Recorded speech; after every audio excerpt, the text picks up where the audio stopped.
El socialismo sucumbe ante el tiempo. En Venezuela la gente vive entre dos. Con mayor número de migrantes ecuatorianos. En el recurso agua. Donde ocurrió la explosión y el mayor dentro de la iglesia.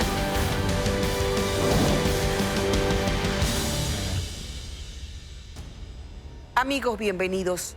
El acueducto millonario que se construyó en Manabí para dotar de agua a lo que iba a ser la refinería del Pacífico estaría en riesgo. Una de las razones es el uso arbitrario y antitécnico del agua del acueducto por parte de campesinos que padecen sequía. Más de 60 conexiones clandestinas vulneran el sistema que hoy bombea agua cruda a 3 cantones manabitas, comprometiendo así su infraestructura. Entre el clamor por la falta de líquido vital para la producción y el fracaso de un proyecto ambicioso, miles de agricultores y autoridades se enfrentan en la controversia por el agua.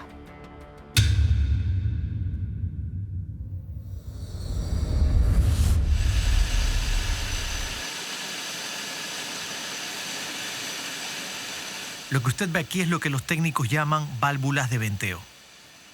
Y se usan para controlar de forma automática la entrada de aire de un circuito hidráulico.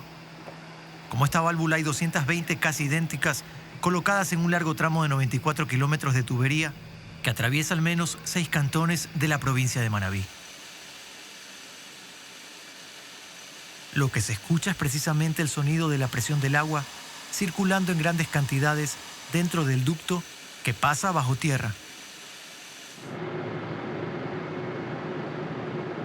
Esto es parte de una mega obra llamada Acueducto La Esperanza Refinería del Pacífico. Y nace aquí, en la represa La Esperanza. Un embalse que almacena 450 millones de metros cúbicos de agua y que está ubicado en el Cantón Bolívar, al noreste de Manabí. Este acueducto fue construido para abastecer a lo que sería una gran refinería de petróleo en el sector El Aromo, en Manta. Su función era trasladar 144.000 metros cúbicos de agua cruda al día, durante 24 horas, los 7 días de la semana. 4, 3, 2, 1. Este es un hecho histórico. La obra fue inaugurada en diciembre de 2016 entre bombos y platillos. Durante esta pomposa ceremonia, se anunciaba que la obra también solucionaría los problemas de agua para 3 cantones manabitas.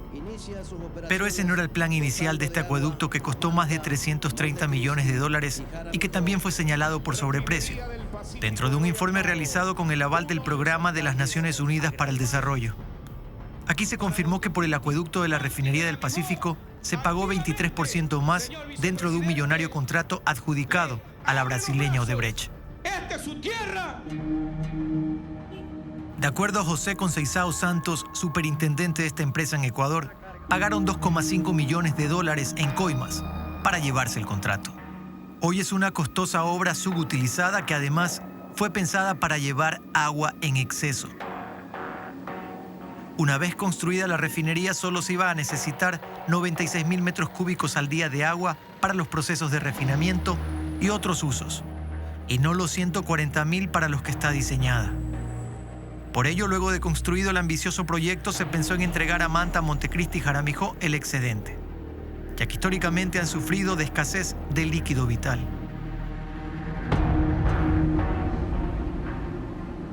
Esta operación permite que al menos se pueda usar el 30% del agua que circula por el acueducto. Una obra que le cuesta al país en operación y mantenimiento más de $60.000 al mes solo en energía eléctrica.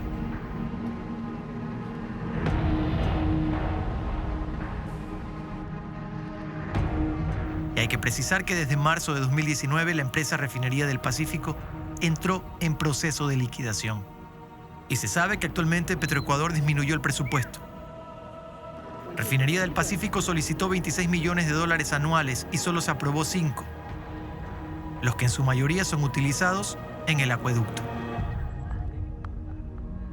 El sistema de bombeo está compuesto por equipos y maquinarias de alta calidad, entre ellos 6 bombas centrífugas y 6 motores eléctricos, que son los que ocasionan el mayor gasto por consumo de energía, lo que en teoría no se justificaría por llevar una operación que ni siquiera es a medias. El acueducto es hoy un proyecto que corre el riesgo de deteriorarse y no solo por falta de presupuesto. La situación es más grave. Recorremos distintos puntos por donde pasa la gran tubería del acueducto y donde es posible evidenciar las válvulas de control de aire. Aquí la gran mayoría lucen así, llenas de conexiones clandestinas.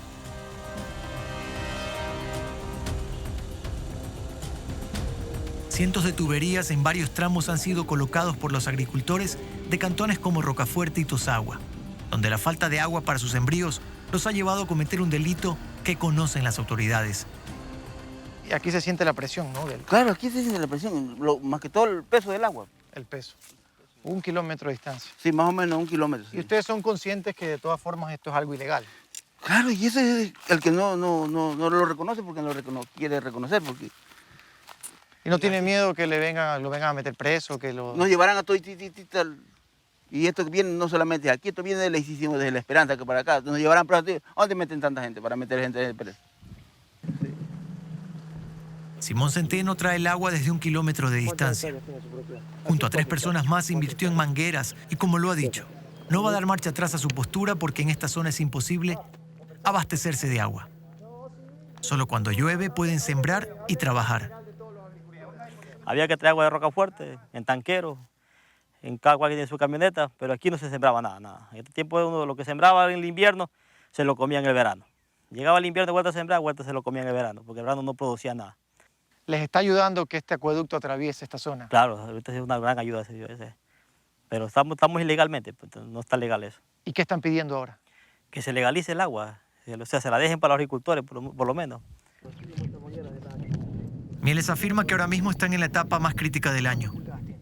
Entre noviembre y diciembre se complica la producción en el campo por falta de agua. Fernando Corral es ganadero y dice que la vida de sus animales está en riesgo. La sequía escasea el alimento y produce deshidratación en sus reses. Durante el invierno almacena agua para los meses secos, pero no siempre alcanza. 3, 4 viajes diarios para este ganado que está aquí en este lado. ¿Y tienen otros sectores Ahí también? mismo, en el otro lado, en la misma propiedad. ¿Y tiene que en el hacer bajo. lo mismo? Lo mismo, sí. ¿Llevarles agua así en su camioneta? Sí. Aquí solamente hay agua en el invierno. Nada ¿Cuando más. llueve? Cuando llueve, si es que llueve.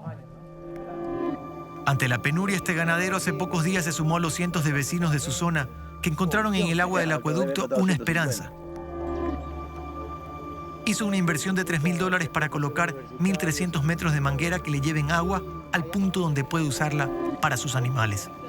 Recién tenemos 30 días de haber puesto esta conexión, pero ya la gente aquí hace 2 o 3 años que lo hace.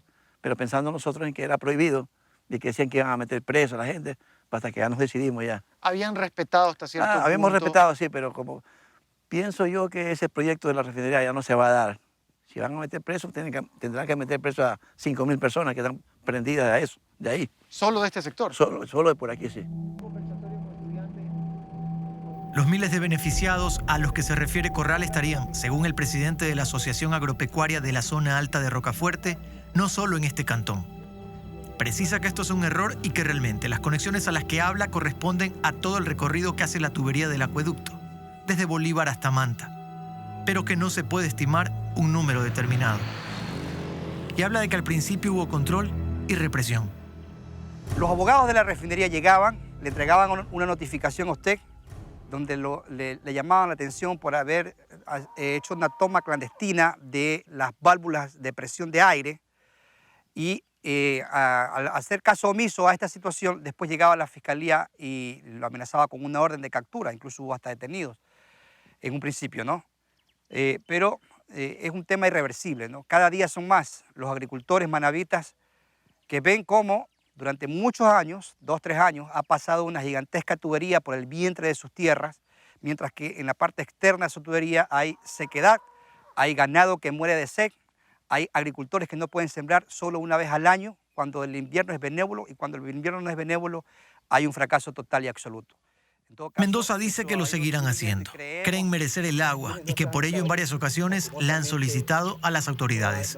Nosotros primero conversamos directamente con el anterior gerente de la Refinería del Pacífico, Birmar Andrade.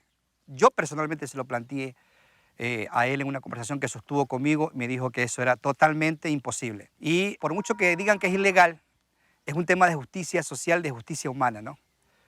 El agua pasa por nuestras narices y lo que tenemos que hacer es utilizarla. Más aún cuando se ha despilfarrado recursos, dígase usted los fondos de la reconstrucción, cuando hay corrupción descarada, notoria, que habla de políticos que se llevan el dinero en sobreprecios de obras, etcétera, etcétera, etcétera.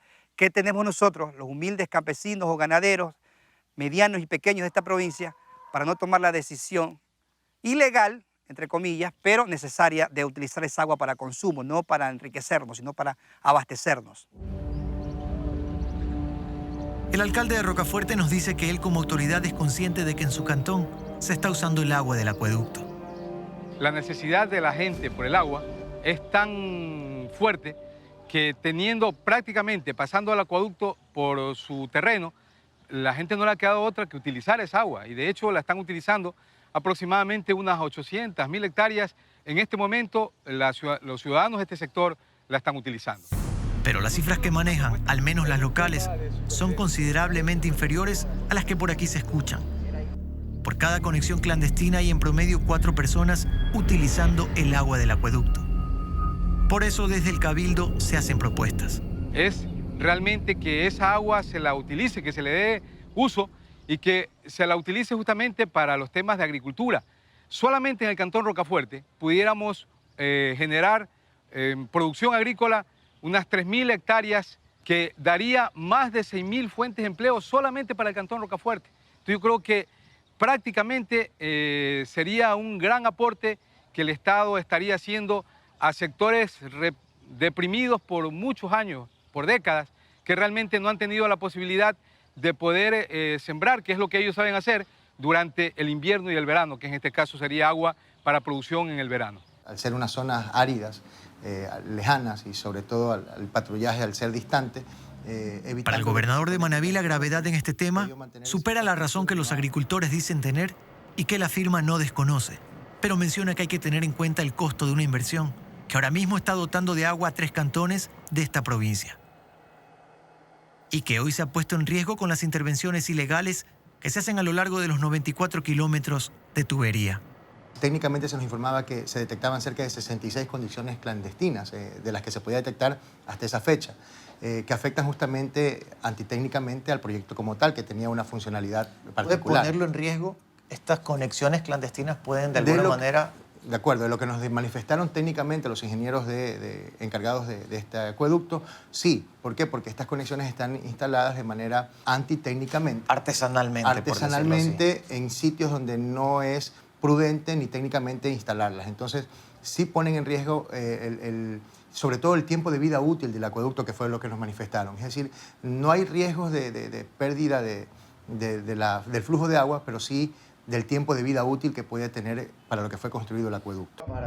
Agrega que por esta causa se han planteado ante la Fiscalía y Agencia de Regulación y Control del Agua 8 denuncias que se encuentran en etapa de indagación. Garantiza que se siguen haciendo operativos de control con militares y policías para evitar nuevas conexiones. Las autoridades provinciales sí se han planteado a futuro permitir el uso de esta agua en labores agrícolas, sobre todo porque la empresa Refinería del Pacífico está en liquidación. Y habría que pensar en manos de quién queda la administración del acueducto. Tenemos a Senagua y a EPA, que son las instituciones por parte del Estado que están revisando y analizando técnicamente la viabilidad de esto. Segundo, desde aquí de la Gobernación de Manabí hemos invitado a los alcaldes a conformar una mancomunidad y a través del BED, de Banco de Desarrollo, poder implementar mecanismos de créditos, préstamos para que ellos puedan hacerse cargo de este sistema como empresa, como mancomunidad, con una empresa pública que se conforme. Y estamos viendo jurídicamente que es factible. Lo que ya faltaría es que se vaya resolviendo el tema de la liquidación como tal y que vayan avanzando ciertos procesos que están en marcha. Sobre el futuro del terreno aplanado en el Aromo, el gobernador dice que mantienen reuniones entre autoridades y representantes de diversos sectores productivos para coincidir en cuál sería la mejor opción para este lugar. Desde su postura, están dispuestos a aceptar cualquier proyecto de inversión privada que le permita generar beneficios a la provincia de Manabí. Pero el clamor del agua no solo viene del campo. El sector industrial, sobre todo en zonas cercanas a Manta y Montecristi, ven el agua de la Esperanza una posibilidad para resolver sus problemas de abastecimiento. El abastecimiento de agua es constante, es diario. Nosotros estamos en un promedio de 1.200 a 1.300 metros cúbicos día de consumo. Eso a veces depende del tipo de producción y de la cantidad de producción que tenemos programada, pero en temas promedios esa es la cantidad de agua que se requiere. Y el abastecimiento único que actualmente tenemos es por tanqueros, compras de manera particular. Es la única forma en la que tienen para Es la única manera abastecerse. que tenemos actualmente, sí. ¿Eso en costos cuánto le significa a una empresa como esta? Bueno, tenemos, varía por la calidad del agua, por el abastecimiento, pero está entre $2,50, $2,80, a veces hasta $3. ¿Cada metro cúbico? Cada metro cúbico. Para esta empresa ubicada en Montecristi hace más de 30 años, son alrededor de $4.000 diarios que deben invertir en comprar agua a tanqueros. Y así lo han hecho siempre. Por ello, desde 2016, solicitaron a la Refinería del Pacífico la posibilidad de que les venda el agua que llega a través del acueducto. Se ha hecho los diferentes contactos con Refinería, con Senagua, con los ministerios que nos puedan apoyar en esta gestión. Actualmente estamos viendo ciertos avances, pero aún no hemos concretado ¿Ustedes absolutamente quieren nada. comprar agua que llega a través del acueducto? Por supuesto, nuestra intención es hacer una compra de agua que esté debidamente avalizada en costos y legalizada con respecto a las leyes del Ecuador. Todavía no hay ningún avance en concreto. Hay avances todavía en borradores, en las intenciones, en los trámites. Ya ha habido los acercamientos respectivos actualmente con el Ministerio del Agua, con la Subsecretaría de Recursos Hídricos, etc. Entonces esperamos que podamos llegar a un ¿Qué creen acuerdo. que se necesita? Voluntad política sobre todo. Suárez asegura que en esta provincia son la empresa que más agua necesita para sus procesos productivos. Comprarle a tanqueros retrasa sus operaciones y compromete la productividad que año a año se pone en riesgo, ya que en ocasiones el precio sube.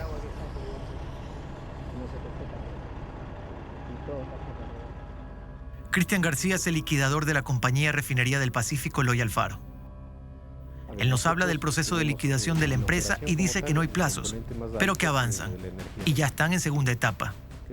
Cuando nos referimos puntualmente a las conexiones clandestinas en los distintos tramos del acueducto, confirma que oficialmente existen y que son 66 vulneraciones registradas hasta octubre de este año. Son 66 tomas clandestinas. Y también hay que tener en cuenta que el día 20 de agosto tuvimos un incidente, el cual fue encontrado una persona en flagrancia, haciendo uso indebido de la infraestructura del acueducto, la cual fue detenida, se siguió el debido proceso y actualmente esta persona está sentenciada por el uso indebido de la infraestructura del acueducto. El detenido ha sido sentenciado y obligado a pagar por las afectaciones. La multiplicación de estos casos pondrán en riesgo el futuro del acueducto. De hecho, la persona que fue sentenciada, dentro de la sentencia se le ordenó un pago integral por reparación de daño de $80,000, ¿sí? Pero básicamente cuando se toman estas válvulas, el efecto es que eso afecta a la tubería, el uso, de la vida de la tubería como tal. Es decir, estas afectaciones, si no se las puede controlar a mediano plazo, podrían tener una repercusión, pero a futuro, ¿sí? El acueducto fue concebido para que operativamente dure 30 años. Pero sin refinería a la cual abastecer de agua, ¿en manos de quién queda la administración y los costos de mantenimiento? Bueno, lo que nosotros hemos hecho dentro de este proceso de liquidación es mantener reuniones periódicas con la EPA y Senagua, ¿sí? Actualmente nosotros hemos entregado toda la información que nos han requerido ellos como entidades competentes en el manejo del agua, y toda la información técnica y de costos, etcétera, etcétera, ha sido ya debidamente entregada. Ya, pero hasta el momento no se tiene tal vez previsto quién va a hacerse cargo de esto. Entendemos que van a ser ellos, pero esa es una decisión que no corresponde, en este caso, al liquidador. Cristian García no tiene la respuesta. Por ello consultamos a la Secretaría del Agua sobre la posibilidad de que ellos sean los administradores del acueducto que por ahora lleva agua a 3 cantones manavitas y que es usado ilegalmente por miles de agricultores. Pero hasta el cierre de este reportaje no respondieron. Mientras eso se define, los actuales administradores aseguran que se dan los mantenimientos adecuados y que procuran que no haya desperdicio de agua. Actualmente no se están operando con todo el sistema de bombeo, sino simplemente las que se necesitan para abastecer la demanda de 2.000 metros cúbicos hora que son de los 3 cantones. 1.250 Manta, 450 Montecristi y 300 Jaramillo. Ok, es decir, desde La Esperanza solo se envía lo necesario para abastecer a estos municipios o se está bombeando para toda la capacidad que fue construida. No, solo lo que se requiere la demanda actual. El fracaso ante la falta de inversionistas para la soñada refinería en el Aromo le ha costado al país alrededor de $700 millones solo en obras tempranas, que como el acueducto están subutilizadas. En total, 1.500 millones gastados en un proyecto que no había avanzado ni el 10% de la ingeniería básica. Por supuesto, no contaba con financiamiento firme, incluso sin petróleo para refinar. Ecuador para entonces ya tenía comprometido el crudo al pago de la deuda con China. Mientras tanto, al menos el acueducto, si no se compromete por los innumerables acoples a las válvulas de aire que ponen en riesgo la tubería y afecta al sistema operacional del mismo, podría ser utilizado si la decisión política así lo considera para el riego de miles de hectáreas de sembríos. En medio de la sed, la desesperación obliga a los agricultores a llevarse el agua del acueducto para así tener mejores días a pesar de la sequía.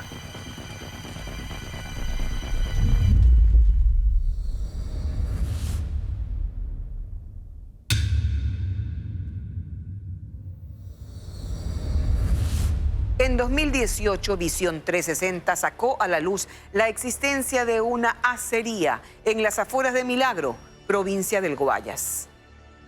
Una fábrica que incumplía todas las normas, incluyendo la clausura, y que a pesar de ello se mantenía en plena construcción. Desde entonces se abrieron más procesos en contra de esta empresa de origen chino y desde el gobierno se advirtió que detrás de sus operaciones podría existir incluso lavado de activos. A pesar de todo, la empresa sigue allí y además ya está produciendo acero. Veamos entonces si se trata de una acería poderosa.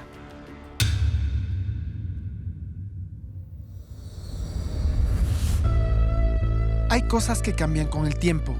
Las ciudades crecen, las personas envejecen, los problemas se resuelven. Ese debería ser el orden natural de los acontecimientos. Pero hay cosas que no cambian, que fuera de toda lógica siguen sucediendo, aunque todo el mundo coincida que no debería ser así. Esta es la historia de una de esas cosas que no han cambiado. A inicios de 2018 recibimos una denuncia de que una acería se había instalado en un cantón rural y agrícola de la provincia del Guayas. Una acería que no cumplía con ningún permiso. No tenía permiso para ser construida, ni para realizar actividades industriales en suelo agrícola, ni para uso de agua, ni licencia ambiental. Y dicha acería de capitales chinos en su momento fue clausurada. Sin embargo, bajo nuestra mirada y a plena luz del día, se seguía trabajando allí adentro. Se había importado maquinaria sin un solo registro de aduanas. Obtenían energía del sistema interconectado. Había reportes oficiales de que contrataban menores de edad, de que había un mal manejo de materiales tóxicos.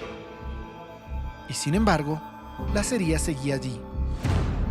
La denuncia de Visión 360 apareció en abril de 2018 y más allá de los comentarios de nuestras audiencias en redes sociales, no hubo mayor respuesta de las autoridades.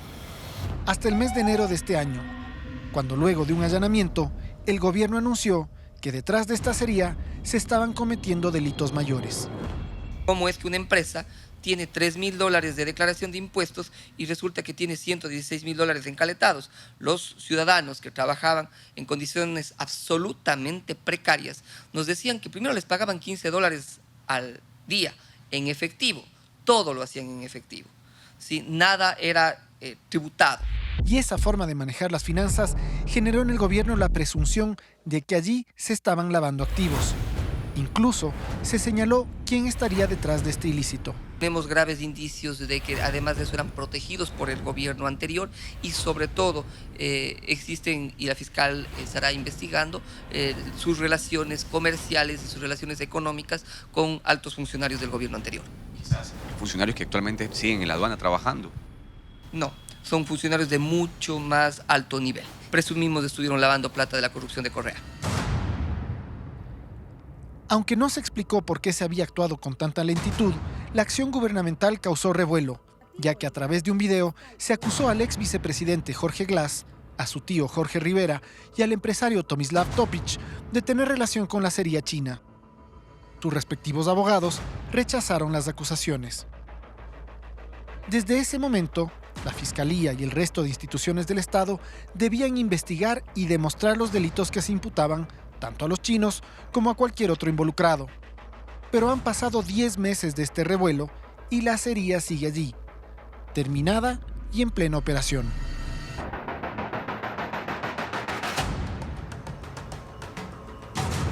Durante algunos meses del año la acería estuvo clausurada, aunque de todas maneras los vecinos aseguran que adentro se trabajaba. William, por ejemplo, dice que la bulla que sale de la fábrica por las noches es insoportable. Ahora escuchamos ruido. Sí, está, pero no, está poco. Es poco ruido. Es poco ruido para lo que es. Está poco. Porque aquí no se puede conversar cuando está sonando esto. ¿Y en qué horas es donde con mayor frecuencia se escucha? Era en la mañana, pero ahora no escucho yo mucho. Creo que ahora más es en la noche.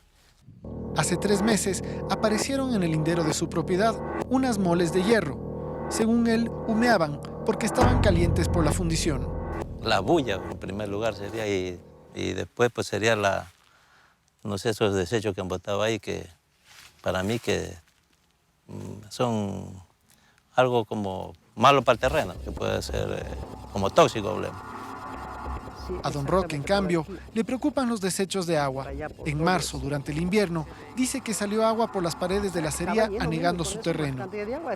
Y esa agua sale aquí y llega a su propiedad.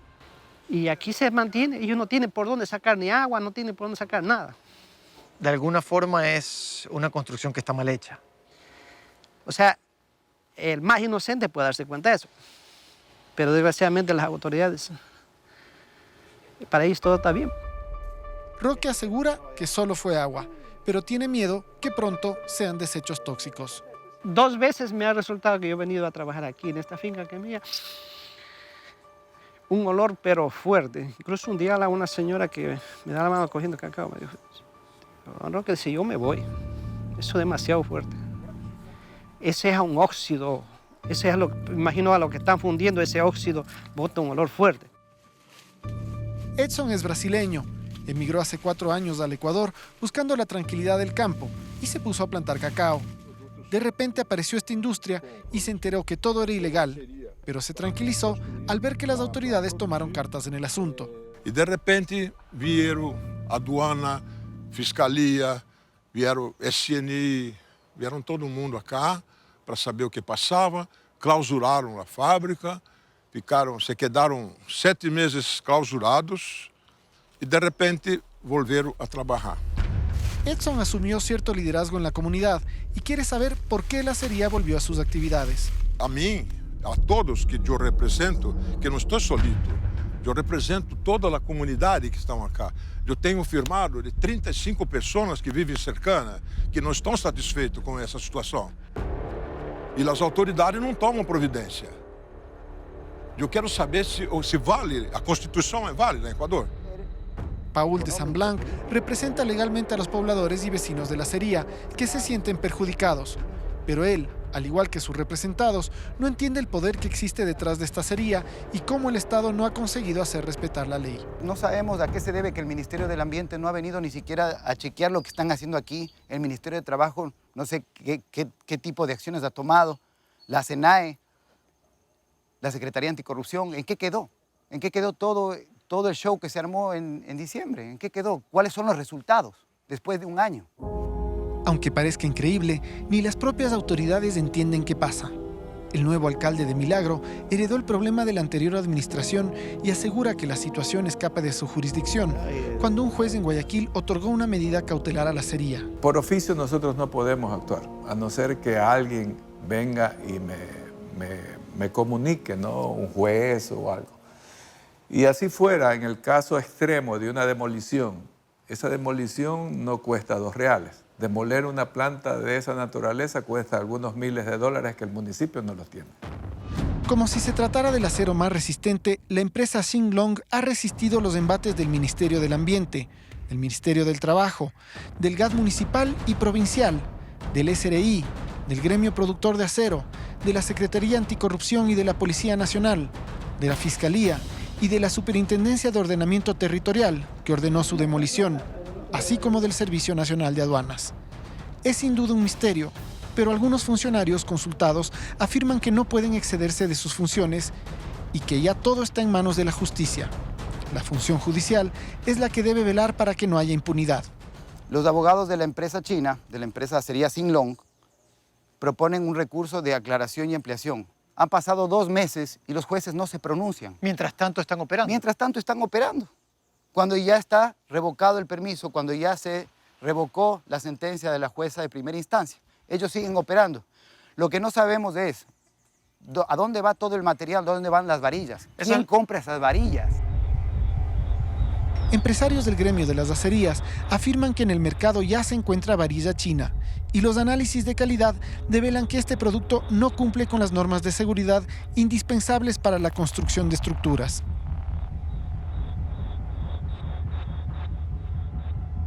Pero no se sabe si esta varilla pertenece a Shinglong o está entrando de contrabando. Lo que sí es cierto es que la fábrica está realizando actividades y una de las pruebas es su planilla de luz. La de este mes indica que por consumo de servicio eléctrico deben pagar un poco más de $140,000. Sumado a los otros servicios, la factura total que deben pagar es de $211,833. Tampoco sabemos cómo consiguieron el tema de la luz. ¿No es cierto? ¿Cuánto están pagando de luz? ¿Quién permitió esto? ¿La empresa eléctrica cómo otorgó los permisos? ¿Cómo se hizo esto? No sabemos. Es toda una trama que nos deja perplejos. Hasta el momento solo hemos escuchado argumentos negativos de esta fábrica. Las autoridades se sorprenden que ante la abrumadora evidencia de irregularidades, la empresa Shinglong siga trabajando. Pero hay alguien que se sorprende más ante todas estas acusaciones. Jorge Zavala Luque es el abogado de la acería china y nos presentó una serie de documentos del gobierno provincial del Guayas, de la alcaldía de Milagro, del Ministerio de Ambiente, en el que se le otorgan todos los permisos que en un momento le fueron negados.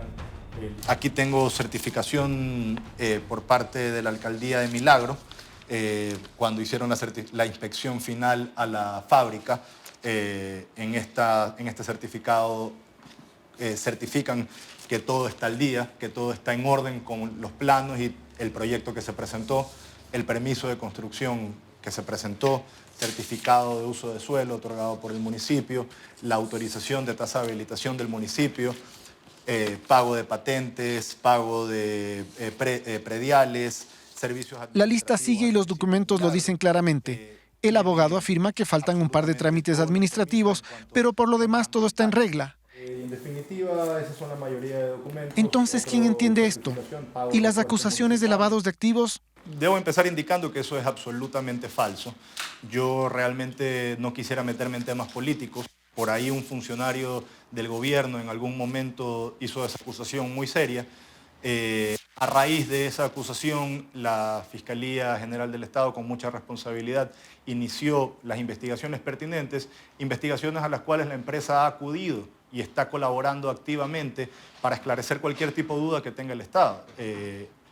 En esa investigación se ha demostrado que esas acusaciones son falsas, en esa investigación se ha demostrado que la acería está interesada simplemente en generar empleo e invertir en el país. El misterio de la acería china nos sigue dejando perplejos. Si efectivamente, como su abogado lo afirma, esta empresa cumple con todos los requisitos, ¿en qué quedó todo ese operativo realizado por el gobierno a inicio de año? ¿Fue un error o un ataque político a funcionarios del régimen anterior? Y si al contrario, es una empresa que ha incumplido desde su origen todas las normas y leyes, ¿cómo se entiende que de un día para otro las instituciones hayan otorgado los permisos sin ninguna sanción de por medio? Es difícil entenderlo, pero lo cierto es que queda demostrado que en nuestro país se pueden hacer las cosas por la buena o por la mala. Un terrible precedente que en cualquier momento se puede replicar.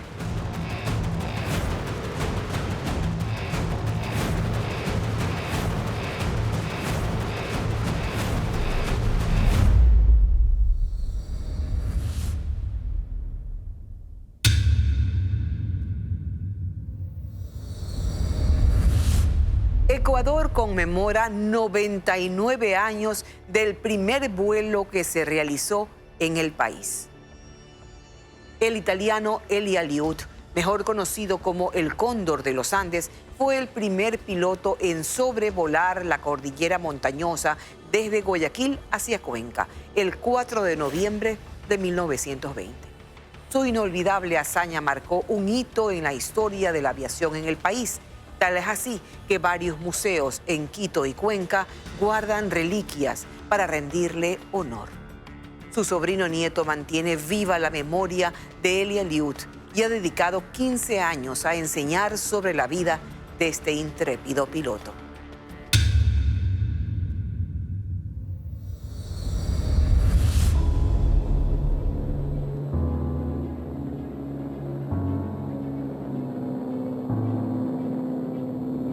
Poco se conoce de la historia de la aviación en Ecuador. A lo mejor la conocen bien aquellos que hicieron de los aviones y el aire su profesión, o aquellos que dedican su vida a servir a la patria en tiempos de guerra. Hay otros que llevan en su memoria el renombrado Telégrafo 1, aquel aeroplano que asombró a los ciudadanos en su primer vuelo de Guayaquil a Cuenca en 1920. Un acontecimiento nunca antes visto en nuestro país. Pero hablar de la aviación no es solo mencionar las complejas máquinas que se utilizaron, sino también resaltar la gran hazaña que hicieron los pioneros de los aires y que cumplieron el sueño de volar.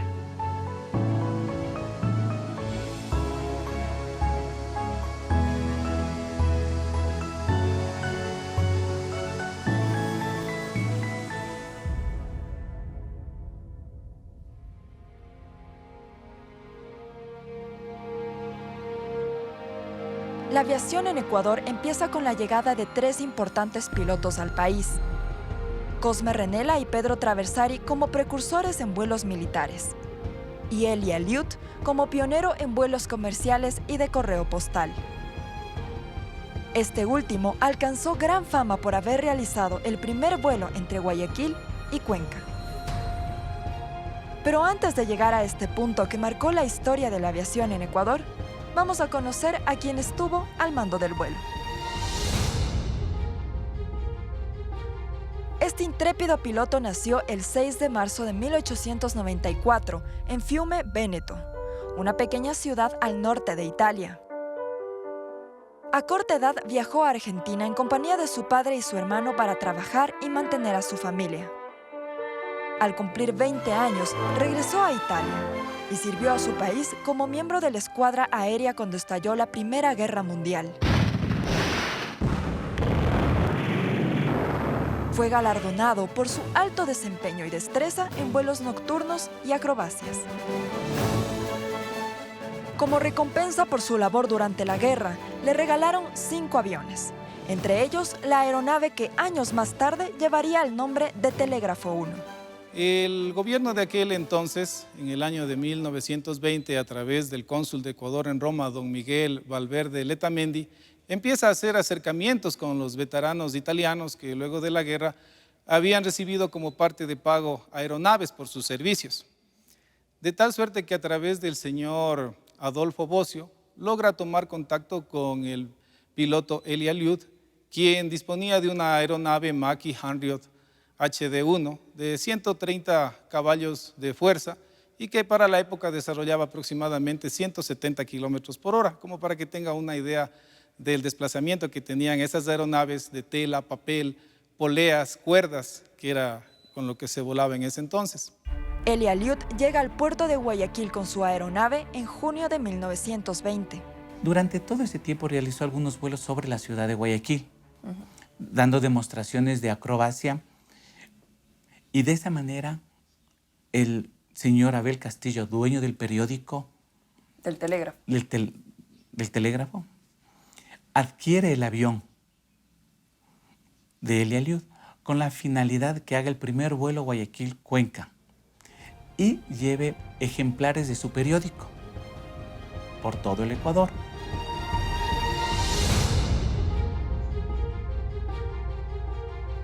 Luego de varios vuelos de exhibición que conmocionaron a las autoridades y al resto de la población, el Comité de Independencia de Cuenca pidió a Elie Aliut realizar un vuelo para conmemorar el centenario del Atenas del Ecuador.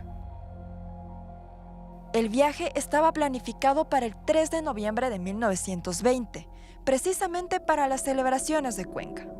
Sin embargo, las malas condiciones meteorológicas no fueron favorables. Elie Aliut y su equipo no solo se enfrentaban a las condiciones meteorológicas, sino a la temeridad y la altitud de los Andes, que por mucho pues, sobrepasan a los Alpes europeos, a los cuales sí estaba él acostumbrado a volar.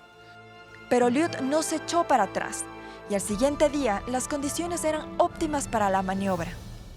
A las 9:45 de la mañana, el piloto alzó vuelo y emprendió su viaje a través de los Andes.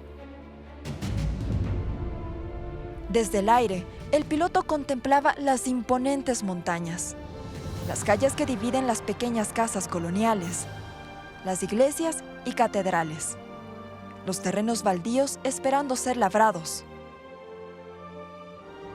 Desde tierra, miles de personas miraban al cielo, impacientes por ver cruzar el primer avión.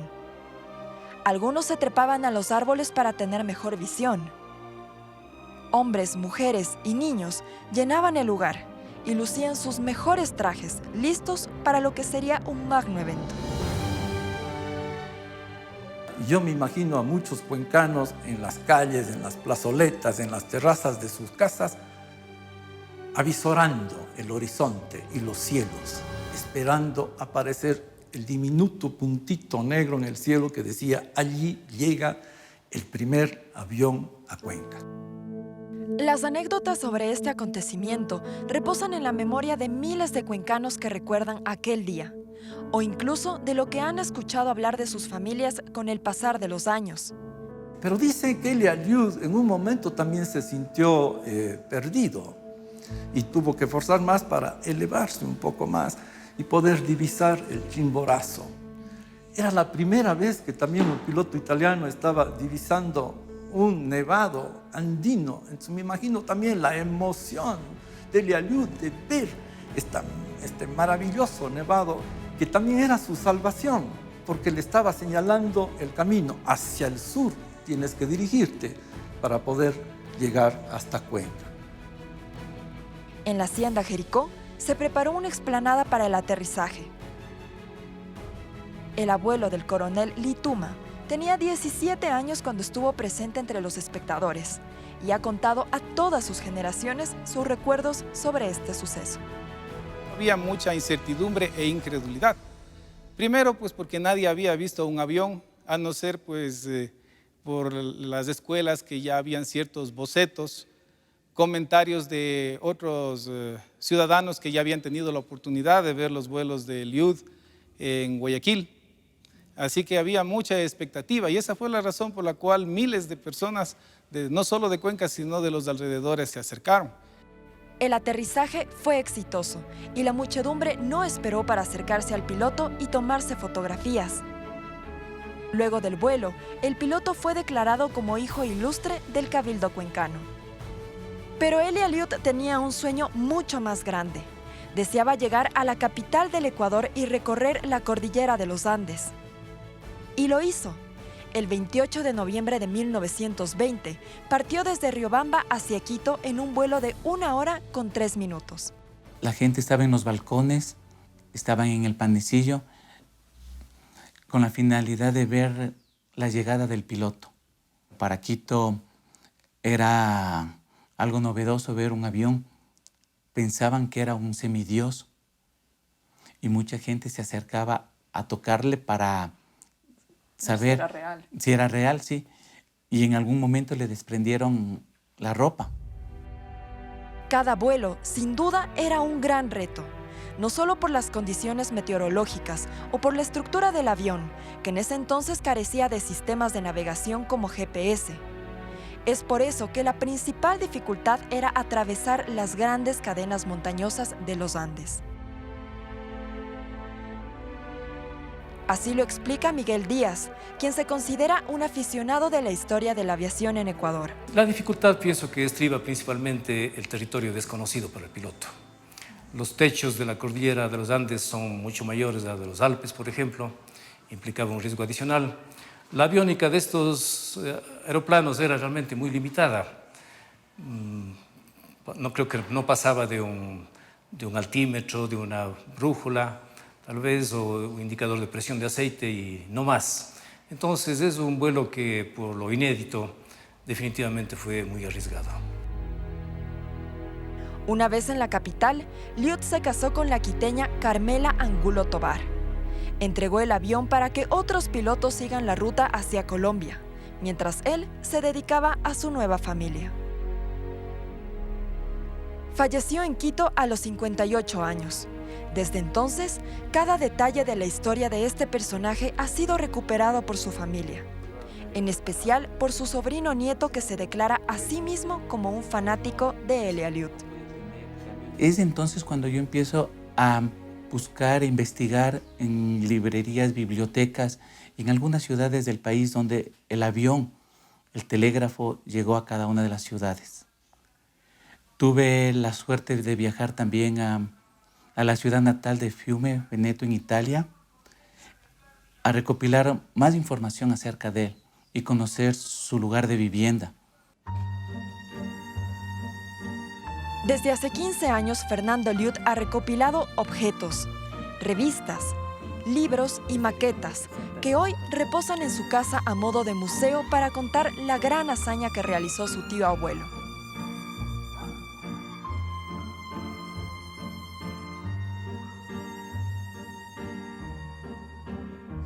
Cada pieza tiene una historia. Esta medalla me fue entregada en la ciudad natal de Fiume Veneto, del piloto Elia Liud. Primero como héroe de guerra de la Primera Guerra Mundial en Italia y luego por la hazaña que hizo acá en el Ecuador. El legado de este pionero de la aviación es reconocido principalmente en el austroecuatoriano. El Museo Remigio Crespo Toral, en Cuenca, tiene una sala de exhibición con los objetos originales de Elia Liud que fueron donados por su familia. Aquí reposa la chaqueta de cuero que lo acompañó durante sus largos viajes, al igual que su casco, su cigarrera y, lo más importante, su brújula.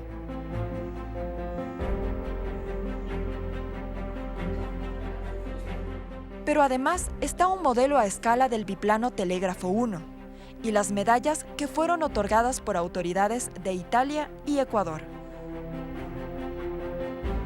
En la Fuerza Aérea Ecuatoriana, Elia Liud es considerado un héroe de los cielos. Su historia ha inspirado a personas como el coronel Ituma para formar parte de la Escuela de Aviación. No solo ha inspirado a todas las futuras generaciones, y yo soy parte de ella, porque creo que esos relatos me inspiraron para más adelante buscar mis alas en la Fuerza Aérea Ecuatoriana y graduarme como oficial como tal.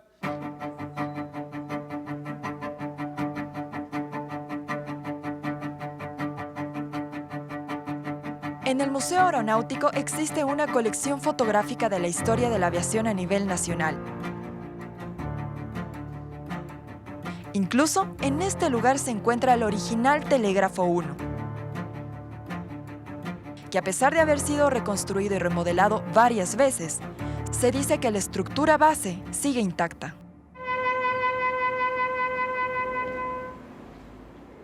El 27 de octubre de cada año se conmemora la creación de la FAE.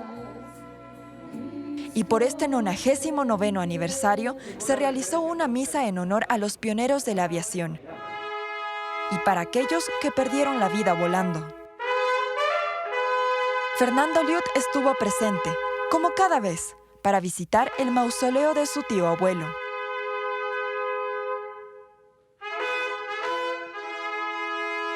Para él, recordar es la mejor manera de mantener viva la memoria.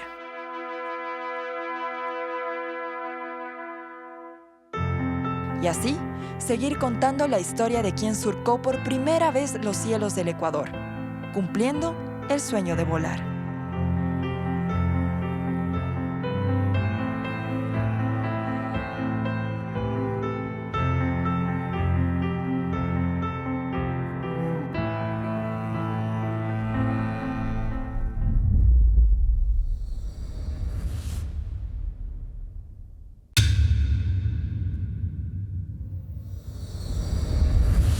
Siempre hay más historias que contar y lo seguiremos haciendo en el estilo que usted ya conoce. A continuación, un adelanto de los temas en los que estamos trabajando.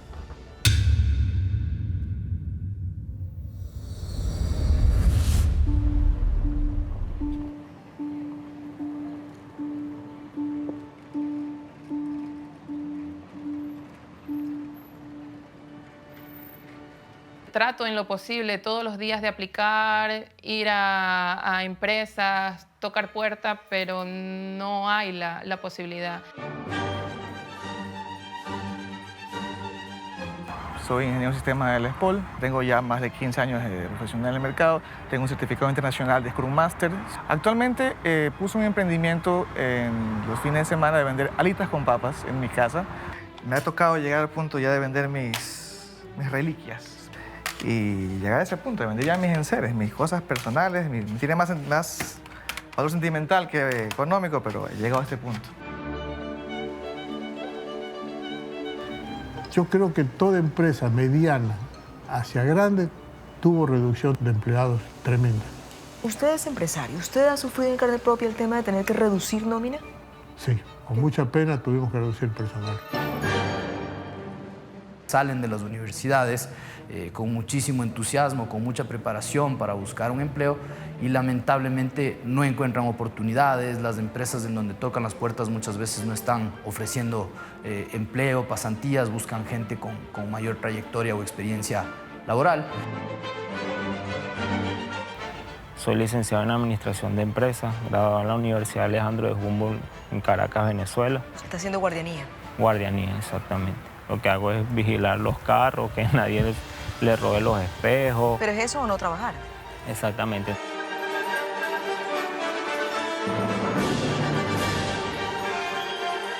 ¿Qué le parece si no solamente revisamos el 4.9 del desempleo, sino que además le agregamos a eso la cifra del subempleo?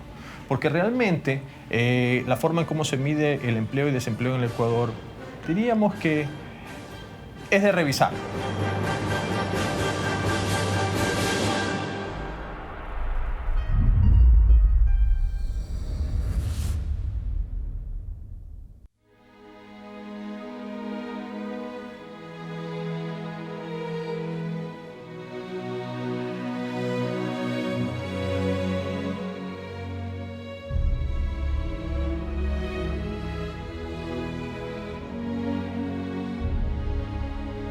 En mi comunidad lo que hay es problema intrafamiliar.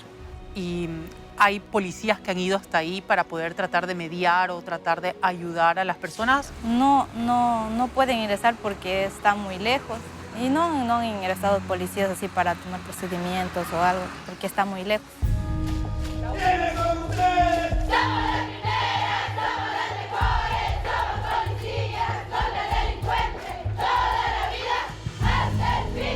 Nuestra intención es que las señoritas aspirantes posterior, ellas también ya siendo dominantes del idioma, pues puedan transmitir todas las leyes, todas las normas a la gente de las comunidades y conozca todo lo que ellas pues tienen dentro de la Constitución, que también son todos sus derechos.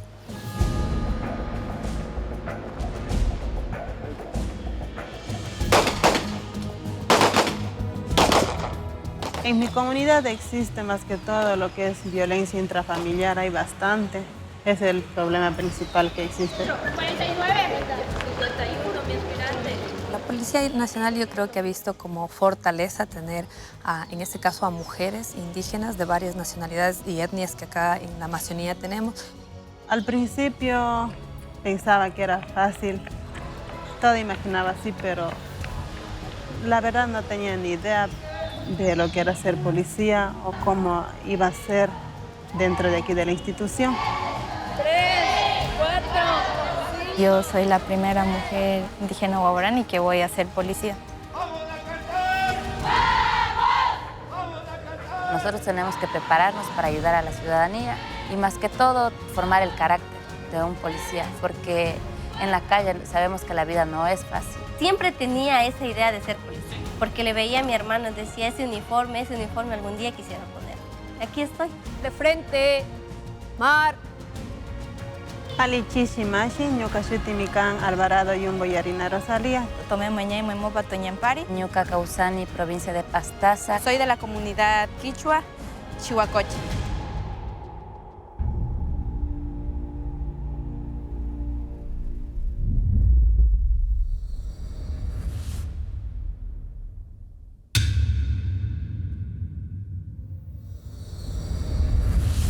Gracias por acompañarnos. Un abrazo. Seguimos adelante.